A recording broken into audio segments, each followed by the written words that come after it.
हरे कृष्णा। तो यहाँ पे हमें पता चलता सनातन धर्म किसे कहते हैं।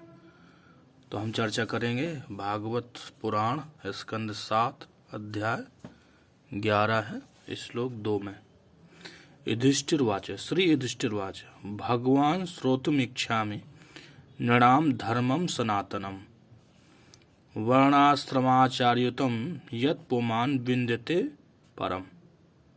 युधिष्ठिर महाराज पूछ रहे हैं कि हे प्रभु, श्रोतुम सुनने के लिए इच्छा में मेरी इच्छा है नृणाम मानव समाज के धर्मम जो स्वाभाविक कर्तव्य है सभी मनुष्यों के, सनातन जो नित्य है, वर्ण आश्रम आचार्यतम समाज तथा आध्यात्मिक प्रगति के 4 विभागों के सिद्धांतों पर आधारित, या जिससे पुमान सामान्य लोग विंद्यते शांति पर भोग कर सकते हैं, परम ज्ञान जिससे भक्ति प्राप्त की जा सकती है। तो देखिए यहाँ पे लिखा है सनातन धर्म के बारे में युधिष्ठिर महाराज बता रहे। सनातन धर्म क्या है? वर्ण आश्रम। तो 4 वर्ण होते हैं, ब्राह्मण क्षत्रिय वैश्य शूद्र, और 4 आश्रम होते हैं, ब्रह्मचारी गृहस्थ वानप्रस्थ सन्यासी। तो ये जो वर्ण और आश्रम के जो शास्त्रों में इनके जो कर्म लिखे हुए हैं और कर्मों को करना, वर्ण आश्रम को ही सनातन धर्म कहते हैं। और इन वर्ण आश्रम का पालन करते हुए जो हम जीवन व्यतीत करते हैं और उससे भक्ति प्राप्त करते हैं, यत् पुमान विनति परम पुरुष श्री कृष्ण की जब भक्ति करने लगते हैं तो ये फिर असली सनातन धर्म है। वर्णाश्रम को सनातन धर्म बोलते हैं, और जब श्री कृष्ण की भक्ति करते हैं तो इसको असली सनातन धर्म। सनातन धर्म का उद्देश्य है भक्ति करना, श्री कृष्ण की भक्ति करना। तो ये वास्तविक सनातन समझो हमेशा से है, हमेशा रहेगा। तो श्री कृष्ण की भक्ति, धर्म का अर्थ है स्वभाव, हमारे सेवा भाव।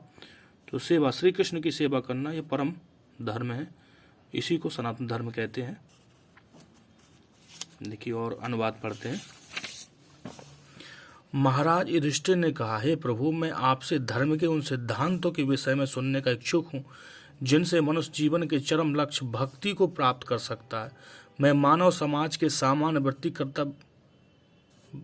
पर कर्तव्यों तथा वर्णसम धर्म के नाम से विख्यात सामाजिक तथा आध्यात्मिक उन्नति के प्रणाली के विषय में सुनना चाहता हूँ।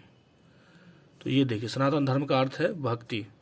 सनातन शब्द अर्थ है जो नित्य है, जो कभी बदलता नहीं, अपितु सभी परिस्थितियों में अपरिवर्तित रहता है। हम अनेक बार विवेचना कर चुके हैं कि जीव का स्वास्थ्य व्यक्ति का कर्तव्य सनातन धर्म क्या है। इसकी व्याख्या चैतन्य महाप्रभु ने कहा, जीवन स्वरूप है कृष्ण नित्य दास। श्री कृष्ण की सेवा, नित्य सेवा करना, यही सनातन धर्म है। असली सनातन धर्म है भगवान श्री कृष्ण की सेवा करना, भक्ति करना। ठीक है, देखिए लिखा है, प्रत्येक मनुष्य किसी न किसी सेवा में लगा रहता है, अतः सेवा करने की प्रवृत्ति शाश्वत वृत्ति पर कर्तव्य धर्म कहलाती है। वर्णाश्रम संस्थान द्वारा इस शाश्वत वृत्ति पर कर्तव्य व्यवस्थित किया जा सकता है। तो देखिए लिखा है, वो 4 वर्ण है, ब्राह्मण क्षत्रिय वैश्य शूद्र, 4 आश्रम है आध्यात्मिक, ब्रह्मचार गृहस्थ वानप्रस्थ सन्यासी। इस प्रकार युधिष्ठिर महाराज ने मानव समाज के लिए सनातन धर्म के सिद्धांतों के विषय में प्रश्न किया। तो सनातन धर्म का अर्थ है वर्ण और आश्रम के जो कर्तव्य शास्त्र में लिखे हैं और भक्ति करना, ये वास्तविक सनातन धर्म है। हरे कृष्णा।